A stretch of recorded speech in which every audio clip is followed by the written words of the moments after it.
Hi, Gene Burnett from GeneBurnett.com. As I'm always fond of telling anybody who will listen to me and some who won't, that if you want something to show up under pressure, anything, any skill, anything you've got, if you want it to show up under pressure, it's not enough to know how to do it, it's not enough to be able to do it, but you have to be doing it regularly as a part of your life. It has to be integrated into your life, because under pressure, it will not show up unless it's really in there. So that's my opinion and my experience. And I'm doing this video during the COVID-19 2020 pandemic, and I'm not a disease expert or immune specialist or anything, but I do know that this thing is coming after your breath if it comes for you.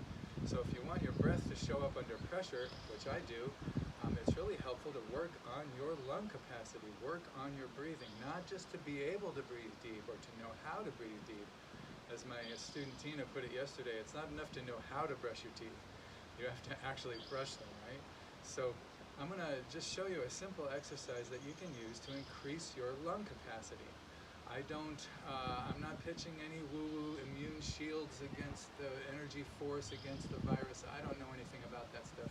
But I do know that increasing your lung capacity is going to be good for you whether you get sick or not. And it'll increase your health and vitality and well-being whether you get sick or not.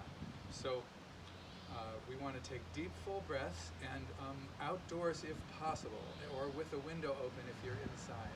But I want to show you an exercise called White Crane Cools Wings. It's a really simple Qigong exercise that you can use to increase your lung capacity. So the first thing I'm going to do is I'm going to take my feet wider than my hips, wider than my shoulders. The insides of my feet are parallel. And I'm going to sit like I was sitting on a horse. There's some roundness in here. I'm not caved in like this. And my knees are bent, definitely bent. But you'll notice when I sink into my stance, I'm going into my hips, not out there. Knees aren't going forward that way. My knees are almost staying where they are. It's my hips that sit down. This will put work into your thighs. If you're not used to it, you don't have to go down very low. But the important thing is to sit right here, right? Not bend forward like that so your knees shoot out over your toes. The knees don't go past your tips of your toes. So there's a little bit of bend there. You're sitting into this crease. Tailbone tucked just a little bit. Chest, front and back, just lifted an inch. Chin down a little, nose back a little. Arms in a circle, fingers pointing towards each other. This is round, the shape is round. Elbows a little lower than the wrists. I'm not up here. Right there, and shoulders not up here, but down here like this, right? So you have this nice circle here. Now all your legs are going to do in this exercise is just going to push up like this, and you're going to sink back down into the hips. You want to do that slowly, like a dimmer switch, up and down, right into this crease, like you're sliding up and down the wall, up and out of and onto a stool. Right? There's a stool behind you and you're just against the wall like that, right? That's all your legs are going to do, slowly. Now as you straighten the legs, open the circle. And we want to keep it a circle. Imagine that you're holding a big balloon or a yoga ball and you don't want any part of you inside the circle. So the fingers aren't inside the circle, chest especially not inside the circle. It's outside the circle like that. Everything's outside the circle. So that means you have to open your wrists as well. And also don't lift your shoulders. So it's like this. Now as I sink into my hips again, I'm just going to close the circle. Like that. So the first step is to understand the mechanics. Straighten the legs, open the circle. I'm not going to locked, I'm not going to completely straight. I'm going to almost straight, and I'm keeping the circular sense here. I'm not getting my chest in the circle, not letting my fingers or any part of me be inside the circle, outside the circle, right? Now I'm going to sink and close the circle again. The next step is to do it more smoothly and evenly. So you're slowly rising, slowly opening, and at the top, just slow down. Don't stop, just slow down, and there's a little pause, and then it comes down again. When you get to the bottom, just slow down and then rise again. So you're trying to combine or marry the rising and falling with the smooth, even opening as you rise and closing as you sit. if you can, just loosen your joints a little bit within that circle, so that, or within your whole body, so that there's no tightness anywhere. You're not holding this ball tight. It's really soft and relaxed, and the joints are a little open. And we're going to inhale through the nose as we open. Pause, and then exhale through the mouth as we close.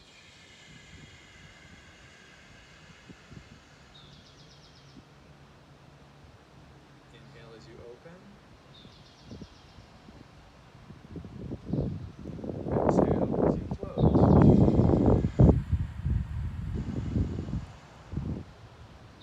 Now, normally in Taoism and in Tai Chi, we tend to think about going to about 85% of our given capacities at any moment.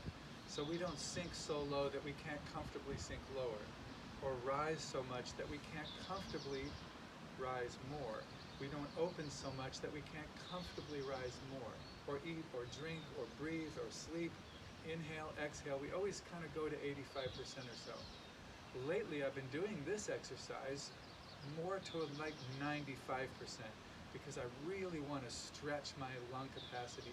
And I've been doing this exercise for 30 years, and my lung capacity has noticeably increased over the last month doing this 95% version, maybe 3 times a day for about 5 minutes each time.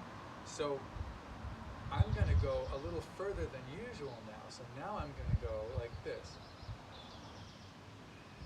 Inhale.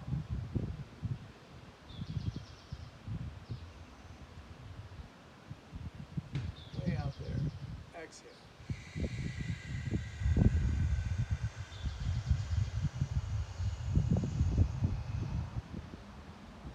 Pushing all the air out.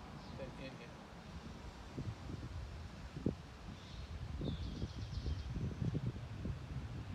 Exhale.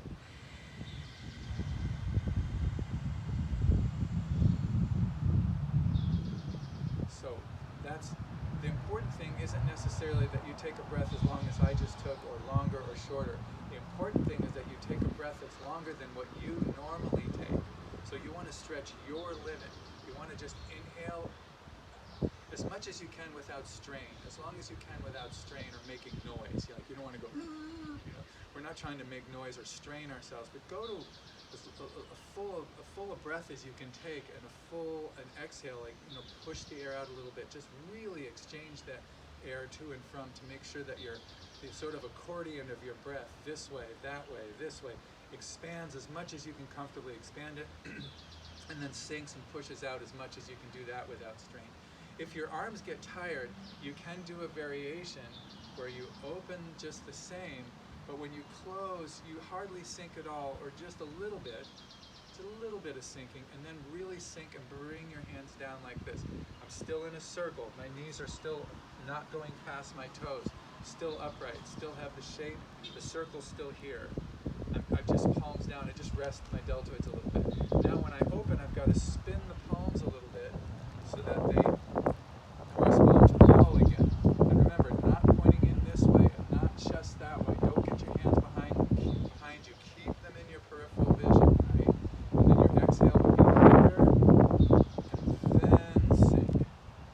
You'll see, I have another video called Crane Cools Wings, Gene Burnett, which, if you look for that video, I'll put a link in the description. But that one includes some variations where you turn to the side, like so, either with the palms down variation or not. And then you do one forward, and then you do one to the side. That's a little bit trickier. It involves a little more attention to alignment. In that other video, I teach a student of mine how to do it, so it is instructive, and it's about a 15-minute video. If you want to get into this a little more deeply and play with the turning variations, then go check out that link. But you don't need to do that. In fact, if this part is too confusing or just distracting for you, even just standing like this and just slightly straightening your legs as you inhale and then slightly sinking as you exhale can also be really helpful. That's really my goal here, is not to lure you into Tai Chi, but just to share something that's useful and helpful that will hopefully improve your lung capacity, so that if this thing comes for you, it might come for me, it might come for any of us, and if it comes for me personally, I want it to know it was in a fight. I want to put up the best fight I can, and one of the things I feel like I can do before the fact is increase that lung capacity, because once you're under attack, it's too late to build a wall. It's too late to strengthen your defenses if you're under attack. So before you get under attack, maybe try to expand your breathing capacity. Sit into the circle here, inhale as deeply as you possibly can, keeping the circle the whole way, and then exhale through the mouth as far as you can, all the way down, as much air out as you can get. And I would say probably 10 to 15 breaths of that in the morning, 10 to 15 breaths in the afternoon, maybe in the evening, outdoors if you can, near a window if you can. And I would recommend the first one, really think mechanics if this is new to you. Think about the mechanics of it, right?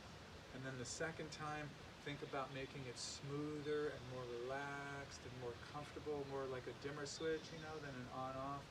And then the third time, loosen the joints a little bit and inhale as you do it. Inhale into that big shape, just like you were expanding your whole system, and then exhale into the small shape there. And do that a few times a day, and hopefully, whether you get sick or not, it will improve your lung capacity. I've decided to do the 95% thing just for the rest of my life. I've gotten so much value out of this. My breathing is deeper and fuller, and I've been doing this for 30 years. I just been stopping at 85, and for this particular exercise, I'm going to go to 95, just so that I have at least one exercise that really takes my breath to the fullest. So thanks for watching. I appreciate it. Subscribe to this channel if you like this kind of thing, or visit GeneBurnett.com.